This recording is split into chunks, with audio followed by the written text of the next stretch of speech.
ഗാലലിയിലുള്ള കർത്താവിന്റെ മിഷൻ ആരംഭിക്കുന്നു എന്നുള്ളതാണ് നമ്മൾ വായിച്ചു കേട്ടത്.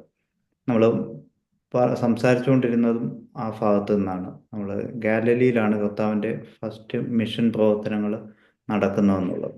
അത് സെൻറ്റ് മാത്യു ഗോസ്പലിൻ്റെ 4-ാം അധ്യായം 12-ാം വാക്യം മുതൽ ഏകദേശം പകുതി ഭാഗത്തോളവും ഗാലലിയുടെ പ്രദേശത്ത് ഗലീല കടൽ എന്നോ അല്ലെങ്കിൽ നമുക്ക് വേണമെങ്കിൽ ഒരു ലേക്കായിട്ട് ചിന്തിക്കാവുന്ന ഒരു തടാകക്കരയിൽ നടന്ന ഡിസ്കോഴ്സാണ് നമ്മൾ, ഡിസ്കോഴ്സ് അല്ല, അവൻ്റെ മിഷൻ പ്രവർത്തനമാണ് നമ്മൾ 16-20 വരെ, ഏകദേശം പകുതി ഭാഗത്തോളവും ഒരേ ഭാഗത്താണ് മിഷൻ പ്രവർത്തനം നടക്കുന്നത് കർത്താവിന്.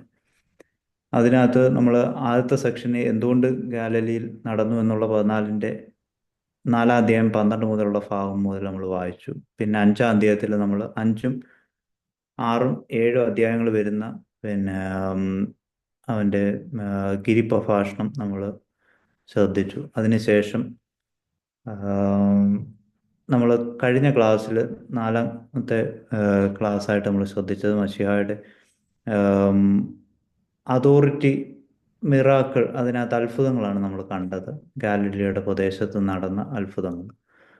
പിന്നെ വീണ്ടും കർത്താവ്, ഞാൻ മൊത്തമായിട്ട് 5 ഡിസ്കോഴ്സുകൾ അല്ലെങ്കിൽ പ്രഭാഷണങ്ങളാണ് കർത്താവിൻ്റെ മത്തായിയുടെ സുവിശേഷത്തിൽ പറയുന്ന ഭാഗങ്ങൾ. അതിനകത്ത് ഒന്നാമത്തതാണ് ഗിരിപ്രഭാഷണം, അല്ലെങ്കിൽ അതിന് അങ്ങനെ ഒരു പേര് കൊടുത്തില്ലെങ്കിൽ ശിഷ്യന്മാരെ കണ്ടെത്തുന്നതിനുള്ള ഒരു പ്രഭാഷണം എന്ന് വേണമെങ്കിൽ നമുക്ക് ചിന്തിക്കാവുന്നേ ഉള്ളൂ. രണ്ടാമത്തെ പ്രഭാഷണം നമ്മൾ കഴിഞ്ഞ ക്ലാസ്സിൽ കണ്ടത് മിഷനെ കുറിച്ചുള്ള, അത് 9-ാം അധ്യായത്തിൻ്റെ 35-ൽ അതിൻ്റെ ഒരു ഇൻട്രൊഡക്ടറി പാർട്ടുണ്ട്. പിന്നെ 10-ാം അധ്യായം ഫുള്ള് പറയുന്നത് മിഷനെ കുറിച്ചാണ്. 11-ാം അധ്യായത്തിൻ്റെ 1 അതിൻ്റെ കൺക്ലൂഡിങ് ഭാഗം നമ്മൾ കണ്ടു. പിന്നെ കർത്താവിൻ്റെ മിഷൻ അല്ലെങ്കിൽ ഡിസ്കോഴ്സുകളോടുള്ള റെസ്പോൺസുകൾ ആളുകൾ കൂടി വരുന്നതായിട്ട് നമ്മൾ കഴിഞ്ഞ വട്ടവും കണ്ടു. അവൻ തുടങ്ങിയത് 4 പേരോടാണ്, അതായത് ഗിരിപ്രഭാഷണം 4 പേരോടാണ്. അതിൻ്റെ എൻഡിലാണ് പിന്നീട് ഡിസൈപ്പിൾസിനെ 12 പേരിലെത്തുന്ന ഭാഗം നമ്മൾ കാണുന്നുണ്ട്. അപ്പം യഥാർത്ഥത്തിൽ അവൻ്റെ പ്രൈമറി കമ്മ്യൂണിറ്റി എന്ന് പറഞ്ഞ ഈ ഒരു ചെറിയ വിഭാഗം എന്ന് വേണമെങ്കിൽ പറയാം. പക്ഷേ എപ്പോഴും ആ മിഷൻ കംപ്ലീറ്റ് ചെയ്യുമ്പോൾ വലിയൊരു ക്രൗഡ് അവനെ ഫോളോ ചെയ്യുന്നത് എപ്പോഴും നമുക്ക് ശ്രദ്ധിക്കാവുന്നതാണ്. ഇപ്പം നമ്മൾ ഇന്നത്തെ ക്ലാസ്സിൽ 5-ാമത്തെ ക്ലാസ്സായിട്ട് നമ്മൾ ഈ ഗാലലിയിലുള്ള മിഷൻ്റെ 16-20 വരെയുള്ള ഭാഗങ്ങൾ മൊത്തമായിട്ട് നോക്കുക. കാരണം നമ്മളിത് അത്യാവശ്യം നമുക്ക് കേട്ടിട്ടുള്ള ഭാഗങ്ങളും ഒക്കെ ചേർന്ന ഒന്നാണ്. അപ്പോൾ നമ്മൾ 11-ാം അധ്യായത്തിലും കാണുന്നത് അവനോട് ആളുകളുടെ റെസ്പോൺസ് നമുക്ക് കാണാൻ പറ്റും, അത് കർത്താവിൻ്റെ ചോദ്യങ്ങളായിട്ട്. പക്ഷേ അവൻ്റെ അതോറിറ്റിയെ തന്നെ ചോദ്യം ചെയ്യുന്ന ഭാഗങ്ങളായിട്ട് നമുക്ക് ഈ ദിവസത്തെ ചർച്ചയിൽ തുടക്കത്തിൽ കാണാൻ പറ്റുന്നു. 12-ാം അധ്യായത്തിൽ അവരുടെ പ്രതികരണം ഹാർഷായിട്ടുള്ളതും ഒക്കെ ആയിട്ട് നമുക്ക് 12-ാം അധ്യായത്തിൽ കാണാം. അതിൻ്റെ 12-ാം അധ്യായം കഴിഞ്ഞാൽ പിന്നെ നമ്മൾ 12-ൻ്റെ എൻഡിൽ ഒരു കൺക്ലൂഡിങ് സെക്ഷൻ പോലെ കാണാം. അവൻ്റെ ഫാമിലി ആരെന്നുള്ള ചോദ്യത്തിന് ഒരു ഉത്തരം പോലെ എൻ്റെ അമ്മയും ഒക്കെ വരുന്ന ഭാഗം നമുക്ക് കാണാം.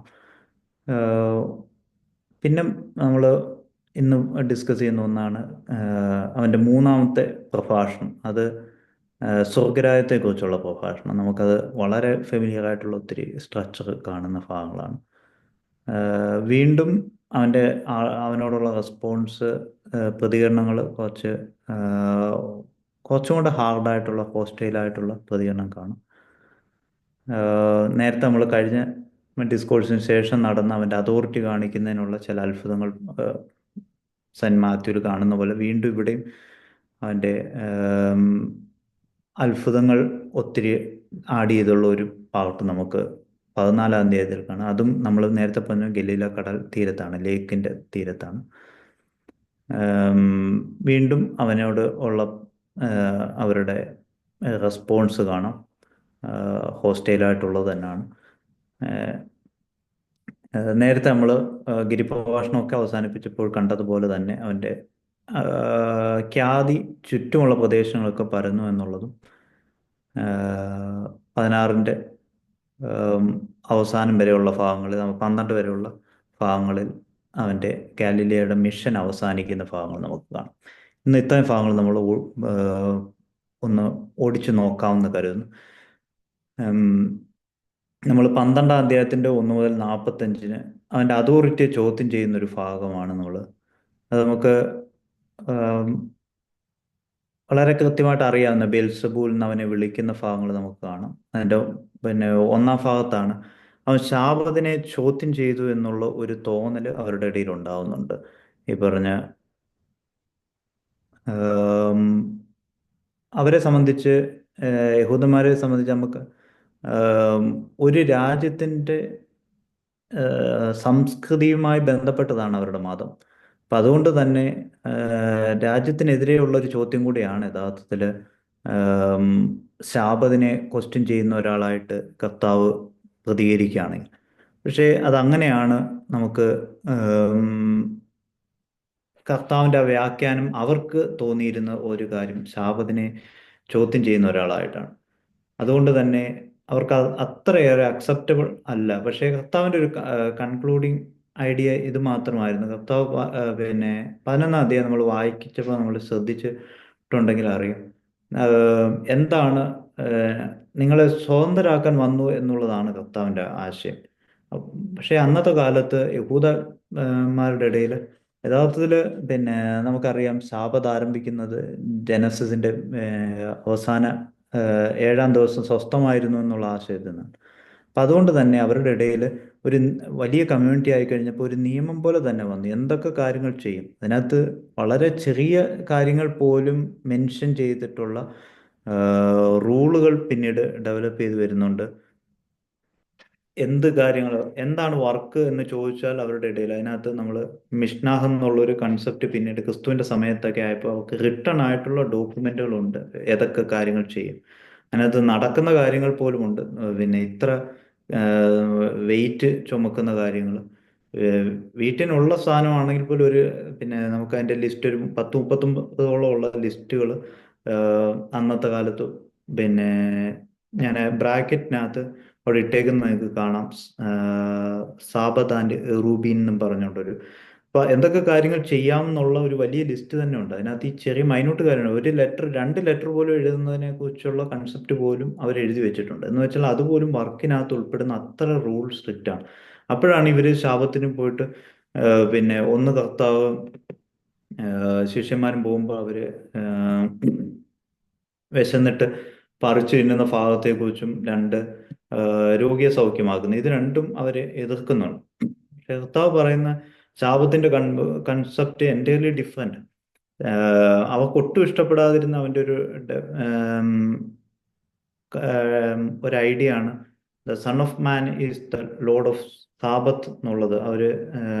അവർക്ക് അത്ര ശബത്തിനും കർത്താവാകുന്നു എന്ന് പറഞ്ഞ ഒരു കൺസെപ്റ്റ് അവർക്ക് അത്ര ഇഷ്ടപ്പെടുന്നുമില്ല. അപ്പം നമുക്ക് യഥാർത്ഥത്തിൽ കർത്താവിൻ്റെ ഡിസ്കോഴ്സ് വളരെ ക്ലാരിറ്റി തരുന്ന ഒരു ആശയമാണ് എന്താണ് മനുഷ്യന് സ്വാതന്ത്ര്യം എന്ന് പറയുന്നത്. എന്തൊക്കെ നല്ല കാര്യങ്ങൾ ചെയ്യുന്നതിൽ ശാപത്ത് ഒരിക്കലും ഒരു റെസ്ട്രിക്ഷൻ വെക്കുന്നില്ല. ഇതൊക്കെ നമ്മൾ അറിഞ്ഞിരിക്കണം എന്നുള്ള ഒരു ആശയം അവരോട് പറയാൻ സെന്റ് മാത്യു ആ ആശയങ്ങൾ ക്രോഡീകരിച്ചിട്ട് ശാപത്തിനെ കുറിച്ച് കർത്താവിൻ്റെ പുതിയ ആശയം നമുക്ക് പറഞ്ഞു തരുന്നുണ്ട്. അപ്പം അതും ഒരു അവർക്ക് ശത്രുത കൂടാൻ ഒരു കാരണമാവുന്നുണ്ട്. അപ്പം അവരെ കർത്താവിൻ്റെ അതോറിറ്റിയെ ചോദ്യം ചെയ്യുന്നതിനുള്ള ഒരു കാരണമായിട്ട് നമുക്ക് ശാപത്ത് കൺസെപ്റ്റ്. രണ്ടാമത്തെ നമ്മൾ രണ്ടാമത്തെ വായിച്ച തുടക്കത്തിൽ കാണാം അവരെ വിട്ടു പോകുന്നു എന്നുള്ള ഭാഗമാണ് ആ റെഫറൻസിന്റെ ആദ്യ ഭാഗത്ത് തന്നെ എഴുതിയിരിക്കുന്നത്. നമ്മൾ 12-ന്റെ 15 മുതൽ 21 വരെ അവിടെ ഒരു റെഫറൻസ് കൂടെ ഐശായുടെ പുസ്തകം 42-ാം അധ്യായം 1 മുതൽ 4. നമ്മൾ മത്തായിയുടെ സുവിശേഷത്തിലാണ് ഐശായുടെ ഒത്തിരി പ്രവചനങ്ങൾ കാണുന്നത്. അതിലൊന്ന് ഇവിടെ ഇരിക്കുന്നത് സെർവൻറ്റ് കൺസെപ്റ്റ് വരുന്ന ഡൂട്രോ ഐസയുടെ 3-ാം ഭാഗത്തിലുള്ള ചില റെഫറൻസുകളാണ് എഴുതിയിരിക്കുന്നത്. കാരണം ഇവൻ തന്നെയാണ് പഴയ നിയമത്തിൽ പറഞ്ഞിരിക്കുന്ന സ്ട്രഗിള് ചെയ്യുന്ന കർത്താവെന്നും കൂടെ സെന്റ് മാത്യു പറയാൻ ശ്രമിക്കുകയാണ്. ഇവൻ സഫർ ചെയ്യപ്പെടുന്ന ഒരു കർത്താവ് കൂടെയാണ്. അതെല്ലാം ഐശയ പറഞ്ഞിട്ട്, അല്ലാതെ നമ്മൾ ആദ്യം കണ്ട പോലെ പ്രകാശം ഉദിക്കുന്നു എന്ന് ഗാലിലി പറയുന്ന അതേ കർത്താവ് തന്നെയാണ് സഫർ ചെയ്യപ്പെടുന്ന, കഷ്ടത അനുഭവിക്കാൻ പോകുന്ന കർത്താവെന്നും യേശയ്യാവ് പറഞ്ഞിട്ടുള്ള ഭാഗം അവൻ റെഫറൻസ് ആയിട്ട് കൊണ്ടുവരുന്നതും ഈ ഭാഗത്താണ്. അപ്പം ഒരു പ്രശ്നം വരുമ്പോൾ കർത്താവ് പിന്നെ അവിടെ നിന്ന് പിൻവാങ്ങിപ്പോയി എന്നുള്ളത് നമ്മൾ പലവട്ടം വായിച്ചു കേൾക്കുന്ന ഭാഗവും അതിനൊരു റെഫറൻസും കൂടെ സെന്റ് മാത്യു കൊടുക്കുന്നു എന്ന് മാത്രമേ ഉള്ളൂ. നമ്മൾ 12-ാം അധ്യായം 15-ന്റെ 20, അപ്പം അവരുടെ ഇടയിൽ ഒരു അവനോടൊരു എതിർപ്പുണ്ടാവുന്നു. വീണ്ടും അവന്റെ അതോറിറ്റി ചോദിച്ചു ചെയ്യുന്ന രണ്ടാമത്തെ ഒരു ഭാഗമാണ് നമ്മൾ കാണുന്നത് 12-ന്റെ 22 മുതൽ 37. അത് നമുക്ക് വളരെ ഫെമിലിയർ ആയിട്ടുള്ള ബേൽസബൂൾ എന്ന് വിളിക്കുന്നതാണ്. ഭൂതങ്ങളുടെ തലവനെ കൊണ്ട് പുറത്താക്കുന്നു എന്നുള്ള അവരുടെ, കാരണം അവർക്ക് ഇനി കർത്താവിനോട് ആർഗ്യൂ ചെയ്യേണ്ട, കാരണം ഓൾറെഡി നമ്മൾ നേരത്തെ പറഞ്ഞ പോലെ ചെറിയ സമൂഹത്തിൽ സ്റ്റാർട്ട് ചെയ്യുമ്പോഴും എപ്പോഴും അക്സെപ്റ്റബിൾ ആയിരുന്നു അവൻ, അതോറിറ്റേറ്റീവ് ആയിട്ടാണ് സംസാരിക്കുന്നത് എന്നുള്ള ജനങ്ങളുടെ ഇടയിൽ. അപ്പൊ അതുകൊണ്ട് തന്നെ അവന്റെ അതോറിറ്റിയെ ചോദ്യം ചെയ്യുക എന്നുള്ളത് ഏം, അവർക്ക് ആവശ്യമായി വന്നു. പ്രത്യേകിച്ച് കർത്താവ് എപ്പോഴും ആർഗ്യൂ ചെയ്യുന്ന ഒരു വിഭാഗം പരീശന്മാരായിരുന്നു, ഫാരസീസ് ആയിരുന്നു. അത് നമുക്ക് ഈ ഭാഗത്ത് വ്യക്തമായിട്ട് കാണാവുന്നതാണ്. ഈ ബെൽസബൂലിന്റെ കാര്യം വരുമ്പോൾ അവരാണ് കർത്താവിനോട് ആർഗ്യൂ ചെയ്യുന്നത്. അപ്പോൾ നമുക്ക് കർത്താവിന്റെ ജെറുസലേമിലേക്കുള്ള യാത്ര, ഇപ്പം നമ്മൾ കഴിഞ്ഞ ദിവസം പറഞ്ഞ ഗാലലി എന്ന പ്രദേശം നോർത്തേൺ ഭാഗമാണ്. നമ്മൾ കഴിഞ്ഞ ക്ലാസ്സിൽ അത് ഒരു അതിൻ്റെ ജിയോഗ്രാഫിക്കൽ മാപ്പ് നമ്മൾ കണ്ടിരുന്നു. അവൻ്റെ ലേക്കിൻ്റെ ഒരു നടുക്ക് ഭാഗത്ത് കാണുന്ന ലേക്കിൻ്റെ ഈ സൈഡിലാണ് കർത്താവിൻ്റെ, അല്ലെങ്കിൽ കവർന്നവും എന്ന് പറയുന്ന പ്രദേശത്തിൻ്റെ അടുത്തായിരിക്കും. നസ്രയത്തിൽ നിന്ന് വളരെ ചെറിയൊരു ഗ്രാമത്തിൽ നിന്ന് കഫർനഹൂമിൽ വന്ന് അവൻ പ്രീച്ചിങ് നടത്തുന്നതാണ് നമ്മൾ കാണുന്നത്. അപ്പം അവൻ്റെ ഖ്യാതി പക്ഷേ താഴെ അങ്ങ് സതേൺ ഭാഗത്തായ അവൻ എവിടെയാണ് ക്രൂശിക്കപ്പെടാൻ പോകുന്നു, ജെറുസലേമിന്റെ പ്രദേശങ്ങളിലൊക്കെ പരന്നിട്ടുണ്ട്. അപ്പൊ അതുകൊണ്ട് തന്നെ അവന്റെ ഖ്യാതി പരക്കുന്നതോട് കൂടി തന്നെ അവന്റെ ആർഗ്യുമെന്റും ഈ പറഞ്ഞ യഹൂദന്മാരോട് തന്നെയാണെന്നുള്ളതിന്റെ ഒരു തെളിവുമാണ് ഈ പരീശന്മാരോട് അവന് തർക്കമുണ്ടാവുന്നത്. വീണ്ടും അവരുടെ ഇപ്പം അതോറിറ്റിയെ ചോദ്യം ചെയ്തിട്ട് അവരുടെ ഒരു ചോദ്യം അതാണ്, ഒരു അടയാളം ചോദിക്കുന്നുണ്ട് അവനോട്. അപ്പം നമുക്കതും വളരെ കൃത്യമായിട്ട് അറിയാവുന്ന ഒരു റെഫറൻസ് ആണ്. നോഹയുടെ അടയാളമല്ലാതെ നിനക്ക് വേറൊരു അടയാളം ആവശ്യമില്ല എന്ന് പറയുന്നു. കർത്താവ് ഒരിക്കലും അവൻ പറയുന്ന ഇത്രയേ ഉള്ളൂ, അതോറിറ്റേറ്റീവായി ചെയ്യുന്ന തൻ്റെ കാര്യങ്ങൾ പ്രൂവ് ചെയ്യാൻ മറ്റൊന്നിൻ്റെ ആവശ്യമില്ല എന്നുള്ള ഒരു സെൽഫ് കോൺഫിഡൻസ് വളരെ കൃത്യമായിട്ട് നമുക്ക് കാണാവുന്നതും അതുകൊണ്ടാണ് അവൻ വിഡ്രോ ചെയ്തു പോകുന്നത്. ഒരിക്കലും അവിടെ ആർഗ്യൂ ചെയ്ത് നിലനിൽക്കുന്നതിനേക്കാൾ പിൻവാങ്ങിപ്പോയി എന്നുള്ള ഭാഗങ്ങൾ നമ്മൾ ഇതുമായി ബന്ധപ്പെട്ട് ചിന്തിക്കും. അപ്പം കർത്താവിൻ്റെ ഫെയിം അല്ലെങ്കിൽ പ്രശസ്തി ചുറ്റും അറിയപ്പെടുന്നത് അവൻ്റെ വാക്കുകളും പ്രവൃത്തികളാണ്. നമ്മൾ അതിൻ്റെ ടൈറ്റിലും അങ്ങനെ പ്രവൃത്തികൾ കൊണ്ടും വാക്കുകൾ കൊണ്ടുമാണെന്നാണ് നമ്മൾ ഗാലലിയുടെ മിഷൻ.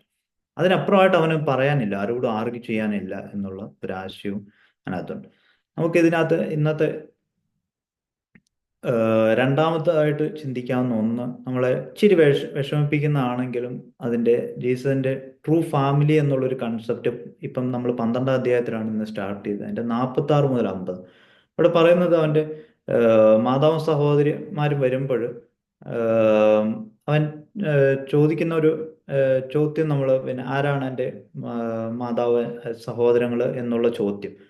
അപ്പോൾ യഥാർത്ഥത്തിൽ നമുക്ക് 5, 6, 7 ഗിരിപ്രഭാഷണത്തിൽ നമ്മൾ ശ്രദ്ധിച്ചറിയാം, ഡിസൈപ്പിൾസിന് വേണ്ടിയുള്ള ഐഡിയ ആണ് കൊടുക്കുന്നത്. എന്താണ് ആരാണ് ഡിസൈപ്പിൾ എന്നുള്ളത്.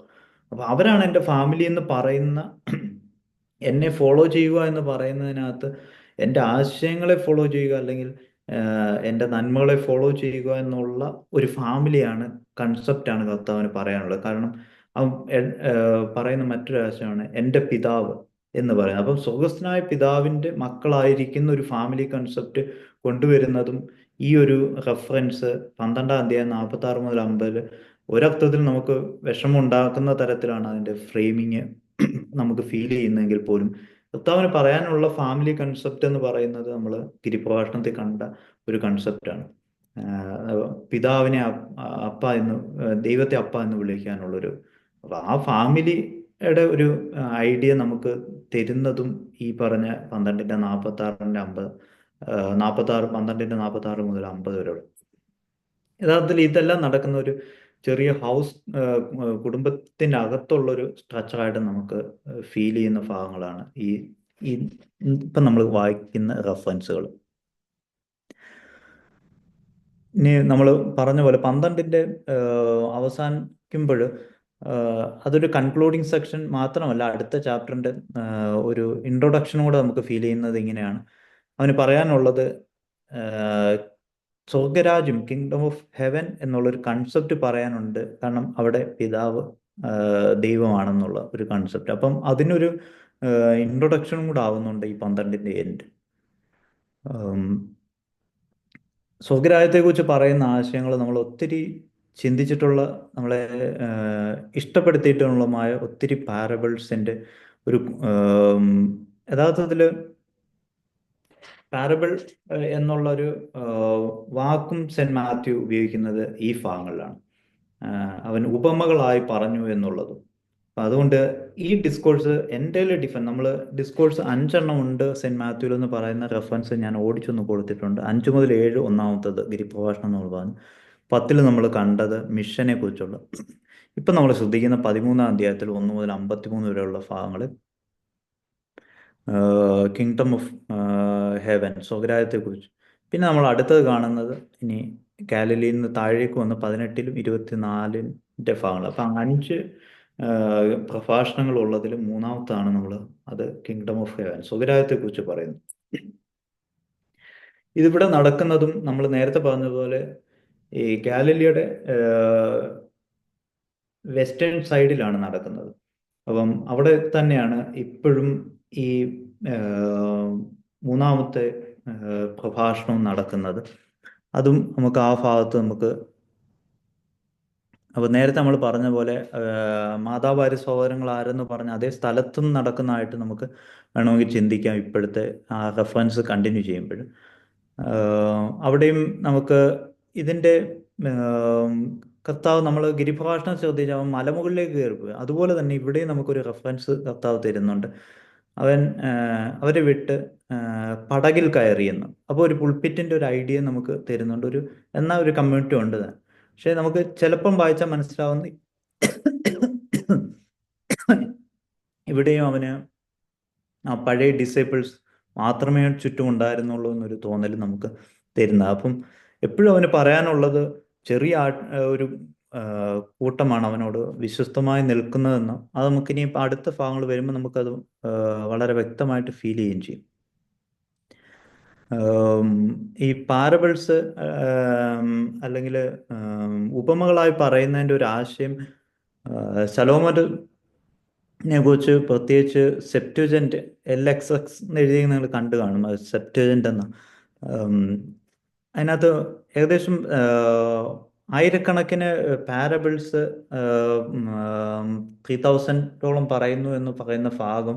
അപ്പം കർത്താവും ഒരർത്ഥത്തിൽ നമ്മൾ ദാവീദിൻ്റെ ഒരു പിന്തുടർച്ച കാണിക്കുന്ന പോലെ തന്നെ ശലോമോനെ പോലെ ഞാൻ പറയുന്ന ഒരാളെന്നുള്ള ഒരു ആശയം കൊണ്ട് ഈ പാരബിൾസ് എന്നുള്ള ആശയം സെൻറ്റ് മാത്യു ആ വാക്ക് ഉപയോഗിക്കും നമ്മൾ ശ്രദ്ധിക്കേണ്ടത്. അപ്പോൾ നമ്മൾ നേരത്തെ പറഞ്ഞ പോലെ സെൻറ്റ് മാത്യു ആദ്യമായിട്ട് ഇവിടാണ് ഈ റെഫറൻസിൽ പിന്നെ ഉപമ എന്നുള്ളൊരു ആശയം ഉപയോഗിക്കുന്നത്, ഈ വാക്ക് ഉപയോഗിക്കുന്നത്. 13-3 എന്ന് എഴുതുന്നൊക്കെ 13-ന്റെ 3-ാം അധ്യായത്തിൻ്റെ സെക്കൻഡ് പാർട്ടിൽ മുതൽ 9 വരെ അതിനൊരു ഇൻട്രൊഡക്ഷൻ കൊടുക്കുന്നുണ്ട്. പിന്നെ നമ്മൾ ഉപമകൾ പറയുമ്പോൾ നമ്മൾ നേരത്തെ പറഞ്ഞ പോലെ ശിഷ്യന്മാരോട് ജനത്തോടും മുഴുവൻ പറയുമ്പോൾ ഒരു ആശയം പറയുകയും പിന്നീട് സെപ്പറേറ്റ് ഇരിക്കുമ്പോൾ അവർക്ക് ഇൻ്റർപ്രറ്റ് ചെയ്യുന്നതും സെൻറ്റ് മാത്യുവിൻ്റെ ഒരു പ്രത്യേകതയാണ്. അതിനകത്ത് സെപ്പറേറ്റ് തന്നെ പറയുന്നതായിട്ട് നമുക്ക് കാണാം. ഒന്നാമത്തെ പാരബിൾസാണ് അവൻ പിന്നെ വിതക്കാരൻ്റെ ഉപമ പറയുന്നത്. നമുക്ക് അറിയാവുന്ന പോലെ നല്ല നിലത്ത് വിതച്ചത് വളരെ ഫലം കായ്ച്ചു എന്നുള്ളതാണ്. അപ്പോൾ അത് നമുക്ക് നമ്മൾ നേരത്തെ പറഞ്ഞ പോലെ ചെറിയ കമ്മ്യൂണിറ്റി, വലിയ അല്ലെങ്കിൽ ഡിസൈപ്പിൾസ്, ഫാമിലി എന്നുള്ള കൺസെപ്റ്റിൽ നിന്ന്, ആരാണ് ഫാമിലി നമ്മൾ പറഞ്ഞു, കർത്താവ് ദൈവത്തെ അപ്പ എന്ന് വിളിക്കുന്ന ഒരു ഫാമിലി കൺസെപ്റ്റ്. അപ്പം എപ്പോഴും അവൻ പറഞ്ഞിരുന്ന ആശയം നമ്മൾ നേരത്തെ പറഞ്ഞ പോലെ സെൻറ്റ് മാത്യുവിന് ഒരു ജിയോഗ്രാഫിക്കൽ കോണ്ടസ്റ്റ് ഉണ്ട് പറയാം. അപ്പോൾ അതൊരു ചർച്ച ആയിരിക്കാം ബിഗിനിങ് സ്റ്റേജിലുള്ള. അതിനകത്ത് തന്നെ തെറ്റുകളുള്ളവരും ഉള്ളത് കൊണ്ട് തന്നെ ശരിയും തെറ്റും നല്ലത് ചീത്ത എന്നുള്ളൊരു കൺസെപ്റ്റ് കൂടെ ഈ ആശയം പറഞ്ഞു വരുമ്പോൾ ഒരേ കാര്യത്തിൽ തന്നെ നമുക്ക് കാണാൻ പറ്റുന്നുണ്ട്. ഉം, അതിനൊരു ഒരു രഹസ്യാത്മകതയും കാണുന്നുണ്ട് നമുക്ക്. ഉം, ഈ പറഞ്ഞ ശിഷ്യന്മാരും അല്ലെങ്കിൽ ക്രൗഡ് എന്ന് പറയുന്ന രണ്ട് ഭാഗങ്ങളായിട്ട് നമുക്കൊരു വ്യത്യസ്തതയും നമുക്ക് ഈ ഭാഗത്ത് നമുക്ക് കാണാൻ പറ്റും. ഉം, ഈ വിതക്കാൻ്റെ ഉപമയിൽ നമ്മൾ സെന്റ് മാത്യു പറഞ്ഞ പോലെ അത് വ്യാഖ്യാനിച്ചു കൊടുക്കുന്നുണ്ട് ശിഷ്യന്മാർക്ക് എന്നുള്ളത് നമുക്ക് 18 മുതൽ 23 വരെയുള്ള ഭാഗത്ത് കാണാം. അതിൻ്റെ ഒരു സെക്കൻഡ് വ്യാഖ്യാനം നമുക്ക് ഈ ആ, 13-ാം അധ്യായത്തിൽ തന്നെ രണ്ട് വ്യാഖ്യാനങ്ങൾ നമ്മൾ കാണും. നമ്മൾ പിന്നെ ഓടിച്ച് വായിച്ചാൽ അറിയും. വേണമെങ്കിൽ നമുക്ക് രണ്ടായിട്ട് തിരിക്കാം. ഒരു വിഭാഗം മുള്ളിനിടയിൽ വീണ പാറ എന്നൊക്കെ പറയുന്ന ഒറ്റ സ്ട്രക്ചറിൽ കാണാം. രണ്ട് നല്ല നിലം എന്നുള്ളത് രണ്ടായിട്ട്. അങ്ങനെ വേണമെങ്കിൽ രണ്ട് വിഭാഗം എന്ന് മാത്രം കണ്ടാലും പ്രശ്നമുണ്ടായിരിക്കത്തില്ല. ഏഹ് വീണ്ടും അഞ്ചാമത്തെ നമ്മൾ ഒരു പോയിന്റായിട്ട് ഈ ഒരെണ്ണം ഇലാബറേറ്റ് ആയിട്ട് പറഞ്ഞിട്ട് വളരെ ഷോർട്ടായിട്ടാണ് അടുത്ത 3 പാരബിൾസ് ഒരു കൂട്ടം പറയുന്നത്. ABC എന്ന് ഞാൻ അതിനകത്ത് നിങ്ങൾക്ക് പെട്ടെന്ന് മനസ്സിലാവുന്ന ഒന്നാണ്. പിന്നെ കളകളുടെ ഒരു ഉപമ പറയുന്നുണ്ട്. കാരണം ഒരേ സ്ഥലത്ത് തന്നെ ഒരുമിച്ച് വളർന്നു വരുന്ന നല്ലതും കളകളും ഉള്ള ഒരാശയം പകർന്ന പാരബിൾസും ഉണ്ട്. പിന്നെ കടുകുമണിയുടെ ഒരെണ്ണം പറയുന്നുണ്ട്. പിന്നെ പുളിപ്പിൻ്റെ. ഇത് മൂന്നും കിങ്ഡം ഓഫ് സ്വർഗരാജ്യത്തെ കുറിച്ച് പറയുന്ന ഒരാശയത്തിന് കർത്താവ് ഉപയോഗിക്കുന്നതാണ്.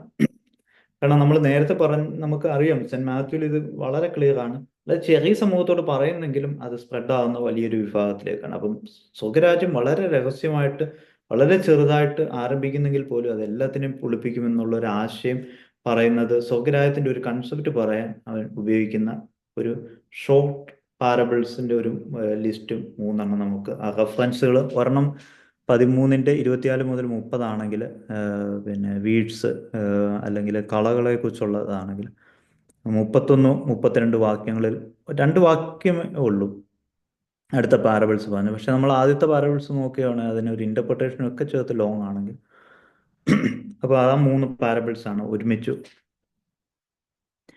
പിന്നീട് അതിനകത്ത് ഹിഡൻ ട്രൂത്ത് എന്നൊരു ആശയമാണ് പറയാനുള്ളതെന്ന് ഉള്ളൊരു ടീച്ചിങ്ങും ആ പാരബിൾസിനെ ആ 3 ചേർത്ത് ഒരൊറ്റ അടിക്ക് ഒരു 6-ാം പോയിന്റിൽ നമുക്ക് അത് നമ്മൾ നേരത്തെയും പറഞ്ഞാണ്. പിന്നെ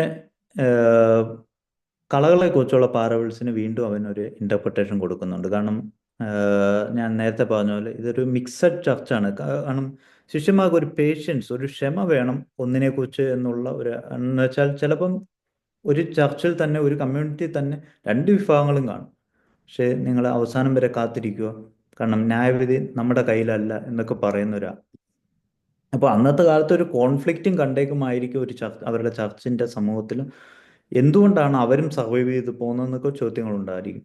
അപ്പോൾ അതിനും കൂടെ ഒരു സെന്റ് മാത്യു ആ പാരബിൾസിലൂടെ ഒരു ഉത്തരം കൊടുത്തു കണ്ടേക്കാമെന്ന് നമുക്ക് അതിൻ്റെ ഒരു സ്ട്രക്ചർ കൊണ്ട് നമുക്ക് ഫീൽ ചെയ്യുന്നുള്ളതാണ്. നമുക്ക് അടുത്ത വീണ്ടും ഒരു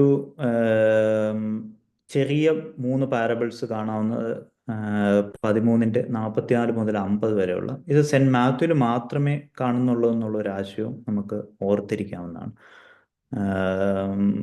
നിധിയെക്കുറിച്ച്, മുത്തിനെ കുറിച്ചുള്ള ഒരെണ്ണം, പിന്നെ വലയും അതിനകത്ത് അകപ്പെട്ട മത്സ്യവും.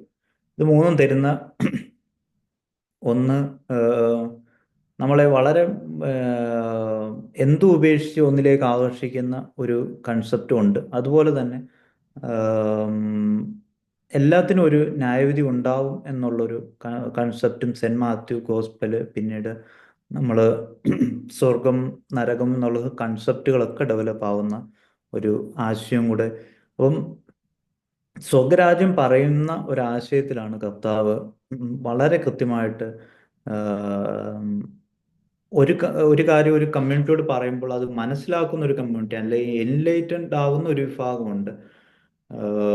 വളരെ കേൾവിക്കാരായിരിക്കുമ്പോൾ തന്നെ അവര് കേൾവി നഷ്ടപ്പെട്ടവർ ആയിരിക്കുന്ന ഒരു വിഭാഗത്തെയും സെന്റ് മാത്യു നമ്മളോട് സ്വർഗരാജ്യത്തിൻ്റെ ഉപമയെക്കുറിച്ച് പറയുമ്പോൾ ഈ 13-ാം അധ്യായത്തിൽ നമ്മളോട് പറയുന്നുണ്ട്. 13-ാം അധ്യായം അവിടെ അവസാനിക്കുന്നില്ല. 51 52 വാക്യങ്ങൾ അതിനൊരു കൺക്ലൂഡിങ് സെക്ഷനുണ്ട്. അത് കഴിഞ്ഞ് 53-ാമത്തെ വാക്യം അവൻ അവിടെ നിന്ന് വിട്ടുപോയി എന്നുള്ളൊരു ആശയം പറഞ്ഞുകൊണ്ടാണ് വീണ്ടും 13-ാം അധ്യായത്തിൻ്റെ അവസാന 2 വാക്യങ്ങൾ 54 മുതൽ 14-ന്റെ 12 വരെയുള്ള ഭാഗങ്ങൾ അവനോട് വീണ്ടും അവൾക്ക് എതിർപ്പുണ്ടാകുന്നുണ്ട്. കാരണം അവൻ്റെ ഖ്യാതി അത്ര ശക്തമാവുന്നുണ്ട്. 2 അതോറിറ്റേറ്റീവാണ് അവൻ്റെ സംസാരം. നമ്മൾ നേരത്തെ ഫസ്റ്റ് ചാപ്റ്ററിൽ അവൻ നസറായൻ എന്ന് വിളിക്കപ്പെടും എന്ന് പറയുന്ന നസറേത്തിൽ നടക്കുന്ന ഒരു ആശയം വീണ്ടും നമ്മൾ കാണുന്നത് ഈ 13-ാം അധ്യായത്തിൻ്റെ 54 58 ഭാഗങ്ങളിലാണ്. നമ്മൾ പറഞ്ഞു 13-ാം അധ്യായത്തിൽ ഒരു മൂന്നാമത്തെ അവൻ്റെ പ്രഭാഷണമാണ്. പക്ഷെ അതിൻ്റെ എൻഡിൽ വീണ്ടും അതൊരു അവനോട് എതിർപ്പ് വർദ്ധിക്കുന്ന ഭാഗം കൂടെ ചേർത്താണ് 13-ാം അധ്യായം അവസാനിക്കുന്നത്. അവൻ്റെ സിനഗോഗിലാണ് അവൻ്റെ പ്രഭാഷണം ആ സമയത്ത്. നമ്മൾ അതിൻ്റെ ഞാൻ യെല്ലോ ചെയ്തിട്ടുണ്ട്. ജീസസ് ഉള്ളി റെക്കോർഡ് റിട്ടേൺ നാസറത്തിലേക്ക് വീണ്ടും തിരിച്ചു വരുന്ന ഒരു ഭാഗം പിന്നീട് നമ്മൾ എപ്പോഴും കാണുന്നത് ഈ ഭാഗത്താണ്. തുടക്കം നസറേത്തുകാരൻ എന്ന് വിളിക്കപ്പെടുമെന്ന് പറഞ്ഞതിന് ശേഷം ഇനി നമുക്ക് 14:1 മുതൽ 12 ഹെരോദ് അന്തിപ്പാസിനെ കുറിച്ച് നമ്മൾ വായിച്ചു കേൾക്കുന്നതാണ്. സെന്റ് ജോണുമായി ബന്ധപ്പെട്ട്, ബാപ്റ്റിസ്റ്റുമായി ബന്ധപ്പെട്ട്. പക്ഷെ ഇതിൻ്റെ റെഫറൻസ് അവിടെ കൊടുത്തിരിക്കുന്നെങ്കിൽ പോലും ഹിസ്റ്റോറിക്കലി ആ ഭാഗത്ത് തന്നെ വരുന്ന ഒന്നാണോ എന്ന് അത്ര ക്ലാരിറ്റി ഇല്ലാത്തൊരു ഏരിയ ആയിട്ട് നിലനിൽക്കുന്നതാണ്. ജോൺ ദ ബാപ്റ്റിസ്റ്റിൻ്റെ മരണമൊക്കെ നമ്മൾ ആ ഭാഗത്ത് വായിക്കുന്നതാണ്. പിന്നെ നമ്മൾ നേരത്തെ പറഞ്ഞ പോലെ ഒരു കാര്യം ചെയ്തു കഴിഞ്ഞാൽ ഒരു പ്രവൃത്തി അതിൻ്റെ പൂർത്തീകരണം പോലെ ഉള്ളതുപോലെ നമുക്ക് ഇനി കാണുന്ന ചില ഭാഗങ്ങളാണ് അവൻ്റെ എന്നും പറഞ്ഞിട്ട് ഞങ്ങൾ പിന്നെ അതിൻ്റെ ഒരു റെഫറൻസ് മാത്രം മേലത്തെ പേജിൽ കൊടുത്തിട്ടുണ്ടെന്ന് മാത്രമേ ഉള്ളൂ. എന്നാലും കാണുന്ന മിറാക്കിൾസ് അല്ലെങ്കിൽ അത്ഭുതങ്ങൾ ചെയ്യുക എന്നുള്ളത് അതിൻ്റെ പ്രവൃത്തിയുടെ ഭാഗമാണ്. ഒരു കാര്യം പറയുകയും പ്രവർത്തിക്കുകയും ചെയ്യുന്ന ഭാഗം നേരത്തെ നമ്മൾ കണ്ടതാണ് ഡിസ്കോഴ്സിനകത്ത്. ഇതും നടക്കുന്നത് ഇപ്പം നസ്രയത്തിൽ നിന്ന് വീണ്ടും അവൻ ഗലീല കടലിൻ്റെ അല്ലെങ്കിൽ കഫർനഹൂമിൻ്റെ ആ ഭാഗങ്ങളിലേക്ക് പോകുന്നുണ്ട്. ഒന്നാമത്തെ നമ്മൾ 3 സുവിശേഷങ്ങളിലും 4 സുവിശേഷങ്ങളും കാണുന്ന ഒരത്ഭുതമാണ് 5000 പേരെ 5 അപ്പം കൊണ്ട്.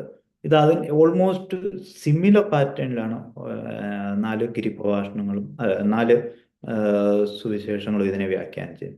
നമ്മളിവിടെ ശ്രദ്ധിക്കാവുന്ന ഒരു കാര്യം, നമ്മൾ കുർബാനയ്ക്കൊക്കെ കേട്ടിട്ടുള്ള എടുത്തു വാഴ്ത്തി നുറുക്കി കൊടുത്തു എന്നുള്ള ഭാഗം ഏകദേശം ആ വെർബുകളെല്ലാം ഈ പറഞ്ഞ എല്ലാ സുവിശേഷങ്ങളും ആഡ് ചെയ്തിട്ടുള്ള ഒരു ഭാഗമുണ്ട്. ഇത് തന്നെയാണ് യഥാർത്ഥത്തിൽ പിന്നീട് അന്ത്യത്താഴ സമയത്ത് അവൻ ഉപയോഗിക്കുന്നത്. അപ്പം സ്ഥാപിത വചനം എന്ന് വേണമെങ്കിൽ നമ്മൾ കുർബാനയ്ക്ക് ഉപയോഗിക്കുന്നൊരു അവ എന്ത് പറഞ്ഞുകൊണ്ടാണോ വേടുകൾ ഉപയോഗിച്ചുകൊണ്ടാണോ അത് പറ്റിയത്, അത് തന്നെ ഈ 5 അപ്പത്തെ 5000 പേർക്ക് കൊടുക്കുമ്പോൾ അവൻ ഉപയോഗിക്കുന്നുണ്ട്. ആ വെർബുകളൊക്കെ അത്രയും റിപ്പീറ്റായിട്ട് നമ്മൾ വീണ്ടും പിന്നെ മത്തായിയുടെ സുവിശേഷത്തിൽ നമുക്ക് വീണ്ടും ഒരു പിന്നെ അപ്പത്തെ ഡിവൈഡ് ചെയ്യുന്ന ഭാഗമുണ്ട്. അവിടെയും ഈ സെയിം വെർബുകൾ ഉപയോഗിക്കുന്നുണ്ട്. 2 കാര്യങ്ങൾ നമ്മൾ ഓടിച്ചൊന്ന് നോക്കാനുള്ളത്, പഴയ നിയമത്തിൽ കാണുന്ന എലീശയുടെ സമയത്ത് ഏകദേശം 20 എണ്ണം കൊണ്ട് 100 പേരെ ഫീഡ് ചെയ്യിക്കുന്ന ഒരു ഭാഗം നമ്മൾ 2 Kings 4:42 മുതൽ 43 വരെ കാണും. മറ്റൊരു അടയാളം എന്ന് വെച്ചാൽ നമ്മൾ മന്ന മരുഭൂമിയിൽ കൊടുത്ത മോസസിൻ്റെ ഒരു സിമ്പിളാണ് നമ്മൾ തുടക്കം തന്നെ സെൻറ്റ് മാത്യുവുമായി ബന്ധപ്പെട്ട് പറഞ്ഞിരുന്നു. അതിൻ്റെ ഒരു സിംബോളിക് റെപ്രസെൻറ്റേഷൻ നമുക്ക് ഈ അത്ഭുതവുമായി ബന്ധപ്പെട്ട് നമുക്ക് കാണാം. അപ്പം മിറക്കിൾസിൽ തുടക്കം നടക്കുന്ന മിറക്കിൾസ് ഗാലയുടെ മറ്റേ വട്ടം നമ്മൾ പഴയ മിറക്കിൾസിൽ നമ്മൾ കണ്ടിരുന്നു. ഒന്ന് ഗലീലയുടെ ഈ സൈഡിലാണെങ്കിൽ അടുത്തത് ആം, വെള്ളത്തിൽ നടക്കുന്ന ആ ബോട്ടിലാണ്. പിന്നെ ഒന്ന് അപ്പുറത്തെ സൈഡിൽ അതേ ഒരു പാറ്റേൺ അത്രയും ക്ലിയർ അല്ലെങ്കിലും ഇവിടെയും മറ്റൊരു രീതിയിൽ നമുക്ക് കാണാം. ഒന്നാമത്തെ അത്ഭുതം നടക്കുന്ന ഗലീലയുടെ ഈ സൈഡിലാണ്. അതിനുശേഷം കർത്താവ് വളരെ ഇൻഫ്ലുവൻസ് ആകപ്പെടുകയും പിന്നെ ശിഷ്യന്മാർ മാത്രം കടലിൽ പോകുമ്പോഴും കർത്താവ് രാത്രിയിൽ പിന്നെ കടലിലൂടെ നടന്നു പോകുന്ന ഭാഗം നമ്മൾ കാണുന്ന ഒരു അത്ഭുതം ആം, ഈ ഭാഗത്താണ്. ആം, അവൻ പിന്നെ നമ്മൾ നേരത്തെ പറഞ്ഞ പ്രകൃതിയും ഒക്കെ നിയന്ത്രിക്കുന്ന ഒരുവൻ എന്നുള്ള ഒരു സിംബോളിക് ആയിട്ടുള്ള ഒരു റെപ്രസെൻറ്റേഷനും ആ അത്ഭുതമായി ബന്ധപ്പെട്ടുകൊണ്ട് ഈ ദൈവം കടലിൽ നടക്കും എന്നുള്ളത് ഇയ്യോബിന്റെ പുസ്തകം 9:8 കാണാം, സാംസ് 77. അപ്പം യഥാർത്ഥത്തിൽ എപ്പോഴും സെന്റ് മാത്യുവിന് വളരെ ക്ലാരിറ്റി ഉണ്ട്. പിന്നെ പ്രോഫറ്റ്സ് ഒക്കെ പറഞ്ഞ് അത് അവരുടെ ഇടയിൽ വളരെ ക്ലിയറുമാണ്. കർത്താവ് പിന്നെ ഒരു മഷിയ വരുമ്പോൾ അവൻ പ്രവചനങ്ങൾ പൂർത്തിയായി. അപ്പോൾ അതുകൊണ്ട് അവർക്ക് കുറച്ചുകൂടെ വ്യക്തമാണ് ഇതൊക്കെ നടക്കുമ്പോൾ അത് കമ്പയർ ചെയ്യാൻ അവർ പഠിച്ചതുമായി വേണം. എൻ്റെ എൻഡിൽ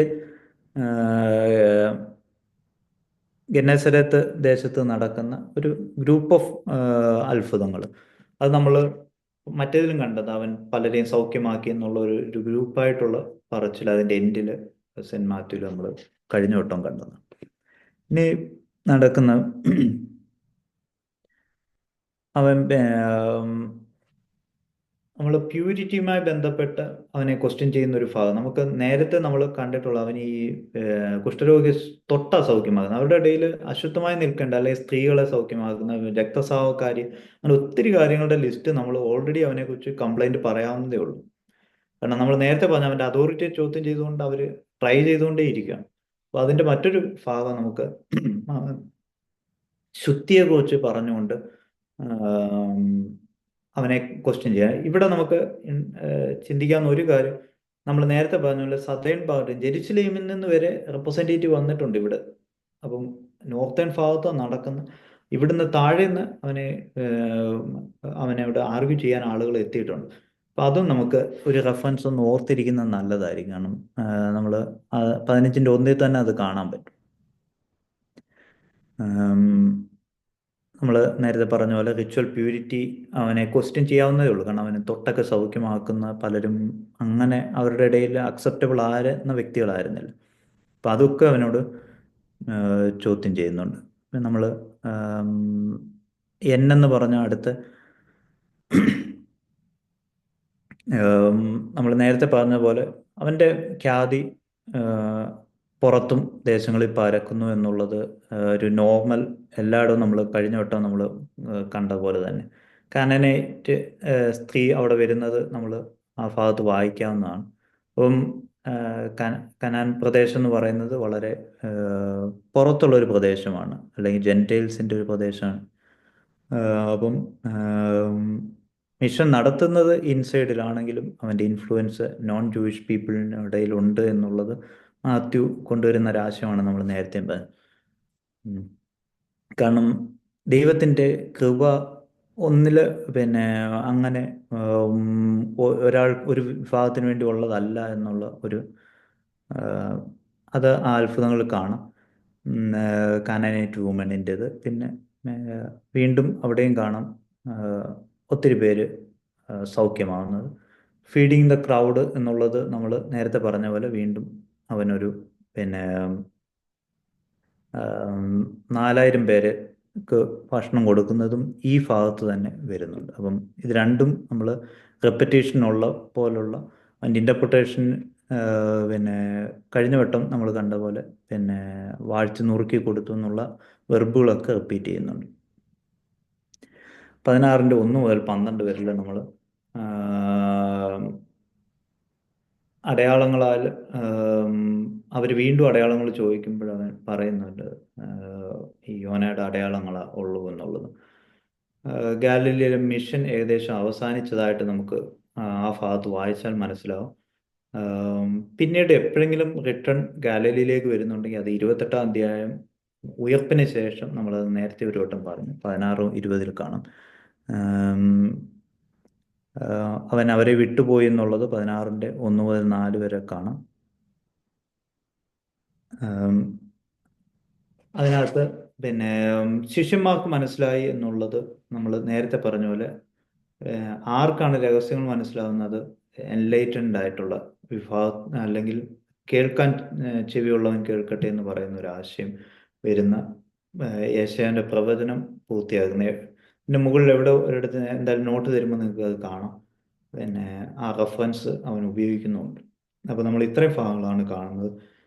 ഇതോടുകൂടി നമ്മുടെ ഗാലലിയിലുള്ള മിഷൻ പ്രവർത്തനം കർത്താവിൻ്റെ അവസാനിപ്പിച്ച് നമുക്ക് വളരെ സ്ലോ ആയിട്ട് ജെറുസലേമിലേക്ക് അവൻ യാത്ര ചെയ്യുന്ന ഭാഗങ്ങളാണ് ഇനി അടുത്ത ദിവസങ്ങൾ നമുക്ക് അവസാനിപ്പിക്കാൻ. പിതാവാം ദൈവത്തിൻ്റെ സ്നേഹവും ഏകജാതനായ പുത്രൻ്റെ കൃപയും പരിശുദ്ധ റൂഹായുടെ സംബന്ധവും നമ്മൾ ഓരോരുത്തരും ഇപ്പോഴും നീക്കുണ്ടായിരിക്കുമാറാകട്ടെ.